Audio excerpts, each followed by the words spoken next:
What a day to welcome Steve Bone to the Pompey Sound microphone. Steve, I've been itching to ask you this since 9:45 last Yes. night. We're speaking the Yeah. day after the Charlton game. Have you ever seen anything quite like that? No, in a word, I haven't. I mean, we've seen plenty of drama down the years, haven't we? At Fratton Park and elsewhere, and at Wembley and other grounds. And we've seen late goals in our favour, and we've seen late goals go against us. I don't think I've ever seen such a late goal go against us, which felt so sort of gut wrenching. Followed immediately by one of our own, even later. That just meant it was such a massive goal and winner and result, wasn't it? It was hard to take in. I don't think anybody, it was right in front of me. As you know, I sit sort of towards, not in the Fratton end, but towards the Fratton end of the north side. So it was all right in front of me. All the scenes afterwards were incredible, and just for a few moments, you couldn't quite process what you'd seen. You'd gone immediately from the anguish of seeing the equaliser go in when we'd actually battled so hard to keep it out and to stay at 1-0. So you're on the floor with that, and then straight away you're back up again, and what a way to win a game. It actually reminded me at the time that the feeling of it and the scenes that were there reminded me of when Pedro Mendes got the winner in what they call the Great Escape game against Man City back in 2006, when we were at home to Man City. We were 10 points adrift, 10 games left. Everybody said, got to start winning now. If we don't win this, we'd gone. And we won it in the 10 seconds from the end of the third minute of injury time on that occasion. This is obviously not as important as that in terms of a result, but it kind of feels similar in a way, and one never to be forgotten. No, let's go through that sequence of events then. First of all, it occurred to me this morning that if Swanson or whoever it was hadn't done a bit of time wasting during the 5 official minutes of added on and got himself yellow carded, I think somebody did. He did. Yeah, if they hadn't done that, the referee wouldn't have felt compelled to extend the 5 official minutes of added on. That's a good point. And we would have won 1-0. Yeah. And it would have been just another 1-0 win. Yes, yeah. That's interesting, actually, because we were well into the 5th minute. We were into the 5th minute of injury time when the Charlton got the free kick, which they didn't score from, but which was then cleared for the corner. So I think it was like 6 minutes were up by the time they scored, and then 7. So yeah, I mean, time wasting can work both ways, can't it? You just don't know. It can work in your favour. It can work against you. It's a funny thing, isn't it? And it's quite a subjective thing. That referee. If that referee had blown the full-time whistle as soon as Pompey kicked off after Charlton had equalised, nobody would really have batted an eyelid, because we were well past the 5 minutes, and that often happens, doesn't it? If there's a corner or a dangerous free kick, he will keep it going just for that phase of play, but then quite often, next opportunity, he'll blow up. But he obviously thought there was enough time needed to be added on for one last throw of the dice. Well, see what you think about theory of mine, which is that if he'd blown up as soon as we kicked off after conceding the equaliser, the implication would have been that equaliser went in on the very stroke of the split second that he felt time was up, and in which case it was a real hair's breadth decision to let play continue. He could have blown up when the corner was in the air, but nobody ever does. So I think perhaps he thought to himself, I'll let Pompey kick off, and I'll let them just sort of knock it about a bit for 10 seconds. What could possibly happen? Maybe. I mean, the referee has no business to worry about what will happen. He shouldn't be thinking like that in a way, should he? And maybe he wasn't this one last night. He should be governed by time rather than where the ball is, shouldn't he? But I suppose human nature is that, as you say, if somebody's through through on goal, you're not going to blow for the final whistle then, are you? No.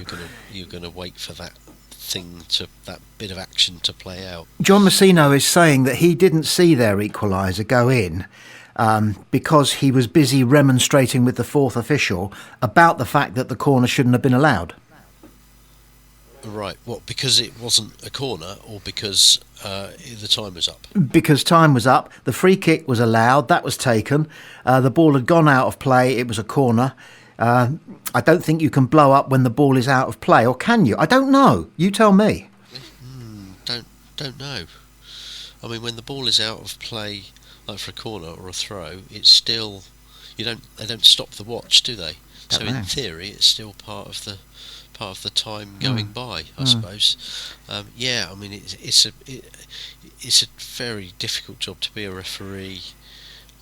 You choose how many minutes you're adding on. That in itself must be quite difficult. I guess referees have a system for how they work that out. Perhaps they note down like one at a time as a half goes on or something, and they indicate to the fourth official. But then within that added time, you have to consider, is there time wasting going on? Are there more subs being made? How much more do I have to add on? If it's 3-0, doesn't matter, does it? Nobody really cares. No. But if it's on a knife edge like that was last night, then it does matter. But on this occasion, it's worked out very, very nicely for us and very badly for Charlton. What did you make of the way he took the goal? Do you think, if you've seen it back, do you think he did pick his spot? It's a thing that modern footballers do, is nutmeg somebody when that opponent is standing opposite them with their legs akimbo. The best way to get past them is to chunk it through their legs, which is what he did. But do you think that was in his mind at all, or did he just have a swing? By the way, on the question of have I watched it back, only about 83 times so far. I think only like every 15 minutes. Ditto. I don't know. I think it kind of fell to him. There was the ball forward almost fell to Uma, didn't it? The new boy, who I thought looked good briefly, looked as though he's got a bit of pace about him, and then it just fell nicely for Yang, but he had two defenders quite close to him, and he didn't have a lot of room. Even when he took the shot, he didn't have a lot of room, did he? No. And the placement of that shot was everything, because any nearer the keeper would have saved it. Any further away from the keeper, it would have been wide. So I think a bit of luck involved, but yeah, mate. I mean, Yang, this is an intelligent young player. He's at Tottenham.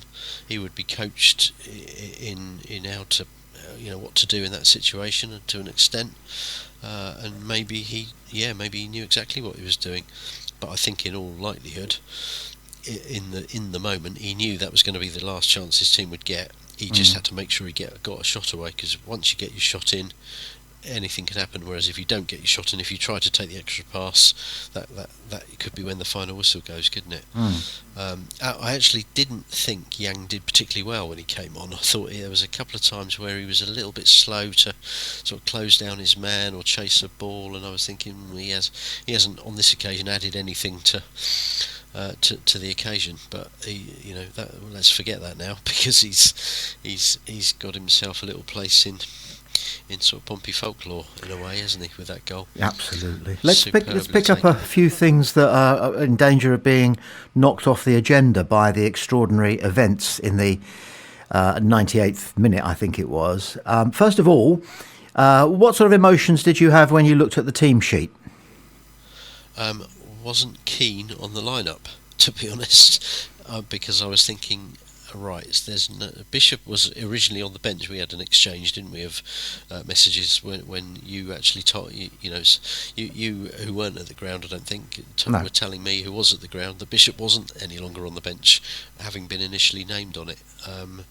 When I saw Bishop on the bench, I thought, right, okay, he thinks Kirk is worth another go. He wants to give Bishop a rest.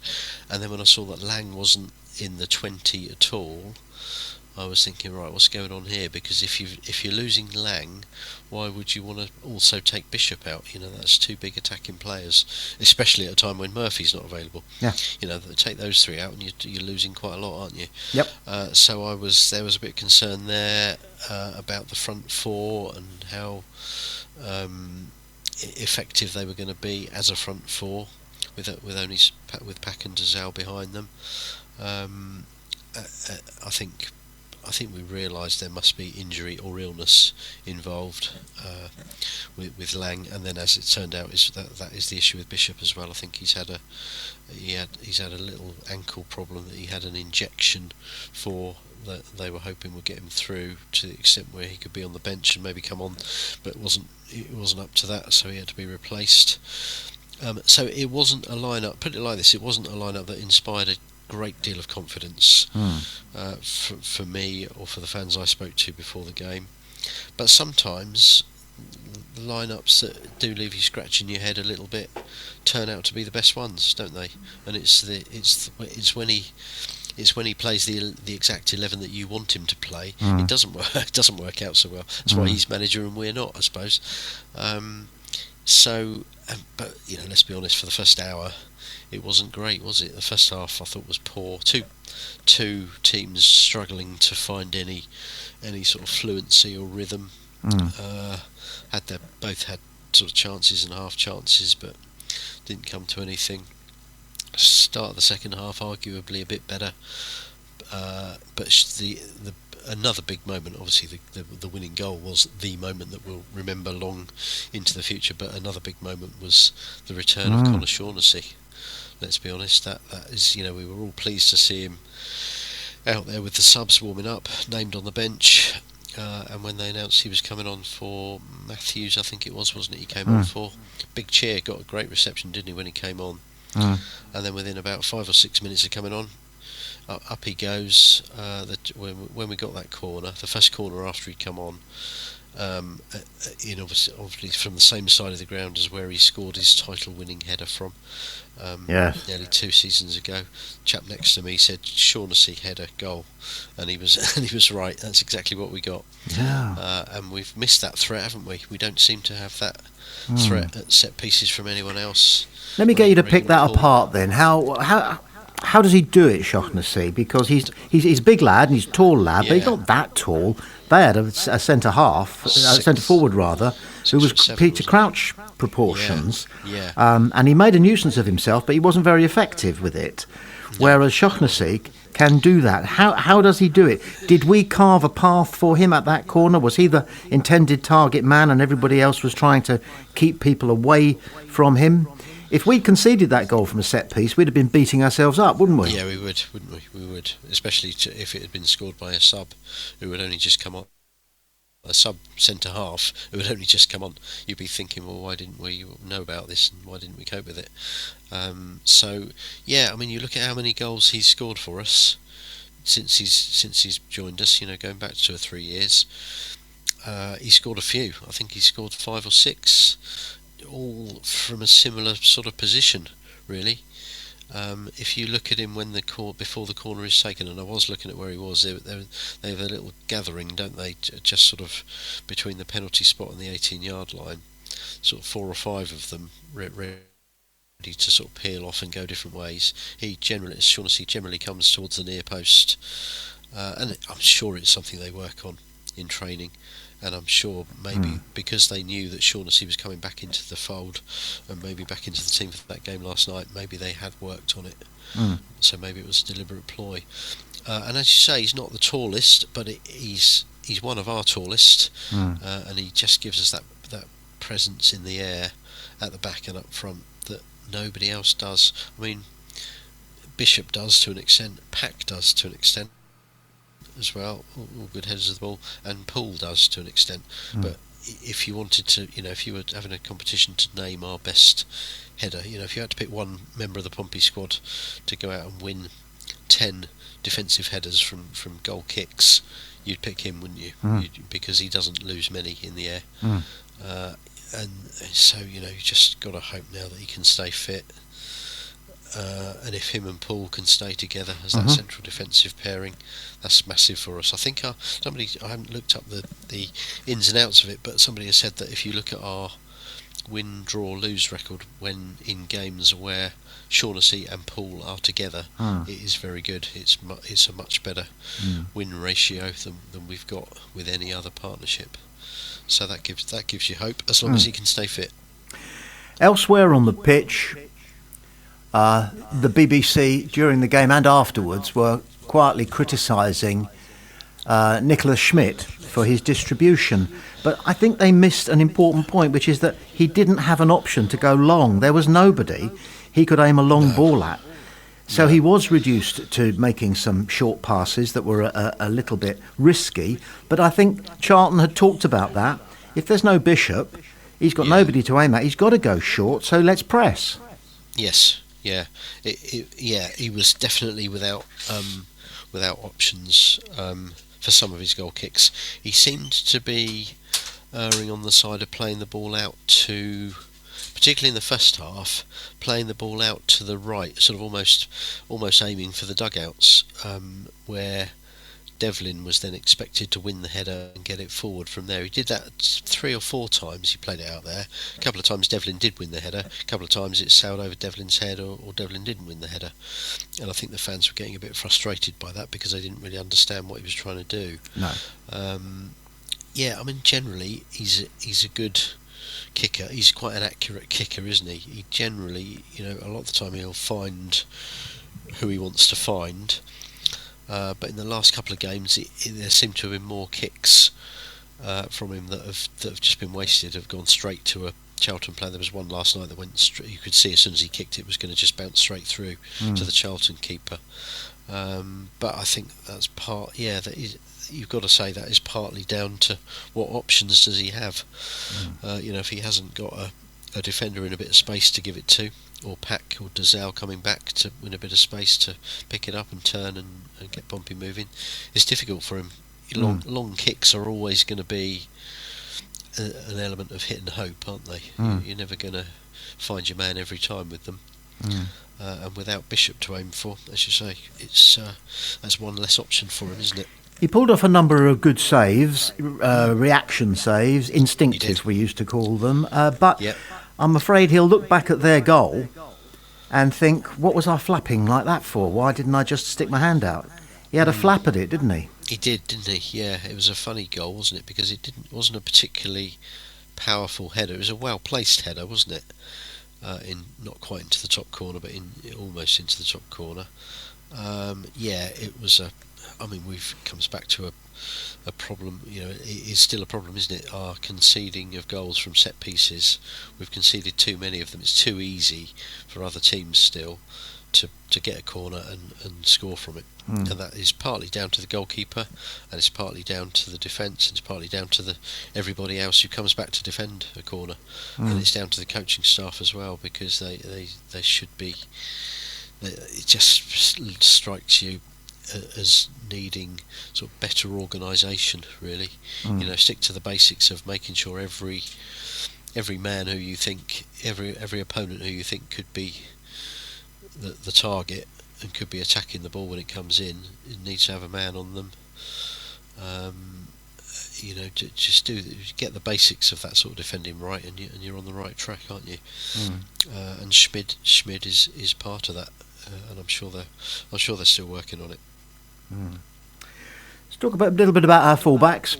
Swanson is on record today as saying that he feels he's playing the best football he's ever played, and that's largely because he's getting plenty of game time. Yeah, that's interesting, isn't it? He's getting plenty of game time, and he's on his wrong side, but he's doing really well, isn't he? Occasionally I worry when somebody's running at him. I think he's occasionally giving them a little bit too much freedom to run at him and get the crossing, but at the same time he's getting his share of tackles in. He's winning headers in that position. He's been quite effective at left back, as Devlin has at right back. And yes, it is the first time. We've probably seen more of Swanson this season at this stage than we have in any previous season, haven't we? I would think, because he's very much been an in and out player. He's had injury setbacks. He's had form setbacks as well. There have been times where he's not been in the team because he's not been playing that well, and we've had a favoured option ahead of him at right back. He's tried a few other positions, hasn't he? We have played him further forward, but at the moment, blossoming, I would say. And he was put up for post-match interview duties as well, wasn't he? And I think he summed up rather well what it meant to them all. To low they were when they conceded that goal, and how they stick together. The old adage, we lose as a team, we win as a team. Very evident at the moment, I think, in the celebrations that followed the winning goal, which I noticed from as well, that Swanson did a bit of a toddy style dive into the frattening. Actually, thinking about it, if he had already been booked, he could have been sent off actually for his very full part in the celebrations. Good job he wasn't. There wasn't time to send him off, I suppose, but. No, it's good to see him doing well. Devlin as well. People love Devlin, don't they? He just gets stuck into everything. Wins a lot of headers for a short chap. He's got a good leap on him. He has.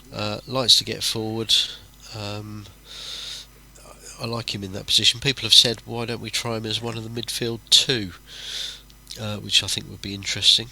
An interesting experiment one day. Perhaps the manager will go for that one day. He's played plenty of other people in surprise positions, hasn't he? So maybe we'll see Devlin in that role at some point. I think he'd do well there. Flying into every tackle, winning the ball, turning it over. Glad you raised his aerial prowess, because I wanted to ask you this. I was watching carefully when we were defending set pieces, because Charlton had this guy called Liban, I think his name is, 6'7", and he looks it. Yes. And I would have expected Matthews to have picked him up for corners and what have you, because it's fairly standard practice for the big number 5 to mark the big number 9. But they gave Devlin the job. Yeah, and it was about half his height. Yeah. And I think Paul was on him a couple of times as well, which you'd think makes more sense than Devlin marking him, but it still doesn't seem to make as much sense as Matthews marking him. I suppose it comes down to who the manager thinks has got a bit more physicality about him. And Devlin, what he lacks in height, he makes up for in ability, doesn't he? In technique, in terms of when if there's a ball in the air that's anywhere near Devlin, there's a good chance that he's going to win it. So maybe that's in the thinking there. But ideally, we were looking around the team last night, and it's especially evident when you've got Chaplin and Segicic playing. We are quite a small team, aren't we? Yes. And then you've got people like Yang coming on. We've got a lot of shorter than average players. We've got quite a few average height players, but we haven't got many Shaughnesses or Bishops or 6'7" Leeburns, have we?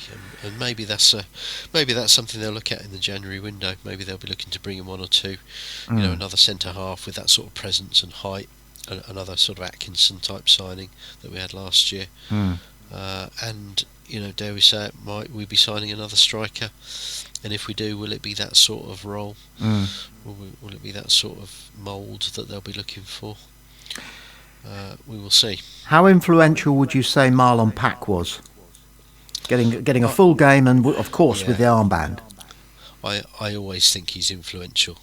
I do think he is more important to us than a lot of people realise, and then he's more important to us than you might realise just by watching one game. I just think he brings a certain control and calmness to the whole team when he's on there. He comes back and he looks, if we're struggling to get going, he'll come back and he'll look for the ball from deep, and he'll look to see what's on and how he can get us moving. As part of the midfield too, I still don't think him and Dazal is quite the right partnership in that midfield area. I don't know what the answer to that is, because you're not going to suddenly switch to a midfield 3, because that would then take away one of your wide men or your number 10. But I'd be quite interested to see how we would do if, for example, we had Pak, Dazal and Kosnovsky in there. I think they would all complement each other quite well. But yeah, I think just as the captain, the person doing the cajoling, the shouting, the telling off when something is not quite right or not up to standard, I think he's vitally important. And I'm always a bit happier to see him as captain than I am to see Bishop as captain. And that's nothing against Bishop as a player. I just don't think Bishop is particularly captain material, whereas Pack is a natural and an ideal captain. Just before we move on to Bristol City, which we must do, because I noticed that Atkinson played for them against Millwall yesterday, so he'll probably be around. Yes, on sorry. Whenever it is, Thursday, Friday. I've Thursday, lost count of the Tuesday, days of the week here. I suppose everybody has, really. Yeah. What do they call it? Twixtmas? Yeah, something like that, isn't it? So we'll come on to that in just a second. Yeah. Can I chuck a ludicrous conspiracy theory at you? Go on, I like these, yep. Zesh Rayman left completely unexpectedly. And he was, in some respects, the assistant head coach. Not completely, but he was an assistant head coach. Important in the setup, yeah. Is there anything in my occasional, and it's often alcohol-induced, suspicion that Marlon Pack is after that job as a player, assistant head coach? He could, yeah. I don't think that's particularly outlandish at all. I think he could be, and I think he'd be good at it. So you're not suggesting that Zesh has left because they've said they're going to give that job to Pack? I could not possibly comment. Right, okay. I mean, I don't know. Maybe that is the case. We don't know, do we? I'm sure we never will. Seems to me that Zesh has had a very good job offer.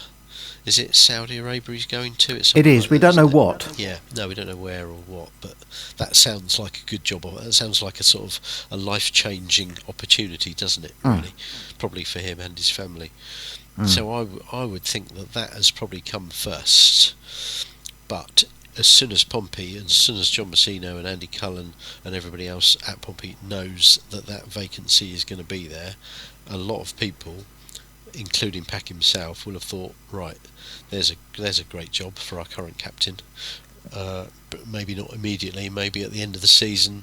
Maybe he could even do a year as player stroke assistant head coach. Doing a bit of both. I don't know if you can do that. Well, you see, he may have gone to John Messino and said, John, I'm quite interested in being a registered player, playing as and when required, but also functioning as a full-time coach, perhaps an assistant coach with some specific duties. And then he could have said to John Messino, do you know anything about that sort of role? Yeah, I think that's quite plausible. Yeah, because there was a point, wasn't there, when we didn't even know if Marlon Pack was going to get a new deal. It wasn't last summer, it was the one before, wasn't it? It was after promotion, I think. Where it took quite a while, didn't it, for them to actually come to an agreement with him, I think. There was a little while where we thought, well, is he going to still be here? He might be on his way. So I'm sure at that point there would have been discussion about his role and whether within this 2-year deal, if that's what he's on, I think he is, would he be player only, or would he be starting to look at a bit of coaching, doing some of his badges, and just moving his career in that sort of direction? And maybe now if we're now sort of 3/4 of the way through that contract time that he's on at the moment, the obvious next thing is to think, right, what next? What's going to happen when this contract runs out? Is there something else for me at Pompey? Is it still as a player? Is it in some sort of coaching role, or is it a bit of both? So I think there's a lot of people would be thinking that might happen. That might be the next step, and I think people would welcome it if it happened. I think if you get a player who's been especially a homegrown one, he came through the academy here, Buckland boy, didn't he, to use that label, and he's done so well for us since he came back. Led us to the League One title as captain, done very well in the Championship. I think he's got his critics. People say he's not got the pace anymore for this level. I think he's got other things that make up for that. I think people would be delighted to see him go into that sort of role. And you would think that it would suit him as well. He's got his roots here, got his family here. He lives locally, I'd imagine. Makes a lot of sense, doesn't it? It would almost be he could almost be moving into the sort of role that John Messino had at Oxford before he came here. Exactly. bit of playing, bit of coaching, bit of this, bit of that. Exactly, and he didn't do too bad out of it, did he?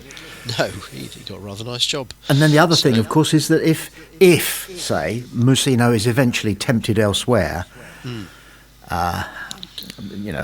forbid, but it probably will happen. It could happen. Actually, yeah, it'll happen at some point. It'll He's happen. not going to be here forever. Then maybe Musino has gone to the powers that be at Pompey, Cullen, and maybe even talked to the Eisners about it. One particularly successful model with this sort of thing was at Liverpool, when they were always promoting managers from deep within. Right. They did, and did very well from it, didn't they? So you'd have a manager in waiting if it looked as though Pat was able to hack it. Pack was able to hack it. It's a good succession plan. I think that's what they call it now, isn't it? Yes, and the Eisners believe in dynasties. That's why we know who the next owner of Pompey will be. One of the Eisner sons. Oh, I see what you mean. I thought you meant they knew who they were going to sell it to. No. Yes, the next generation. He's being groomed, isn't he? It's his inheritance present, I think. Yeah. Almost. Yeah. So yes, maybe they're thinking of who is going to be the next manager before they need to worry about it. Bristol City. Quite possible. Any thoughts there? I'm afraid I find them a little bit of a ghost town in my head. I don't know why. I always am more preoccupied with Bristol Rovers than Bristol City, so I've never managed to get a handle on Bristol City. But all I know is that they've got a slightly egocentric Austrian manager. That's it. That's the sum of my knowledge. Yeah, you know about as much about them as me.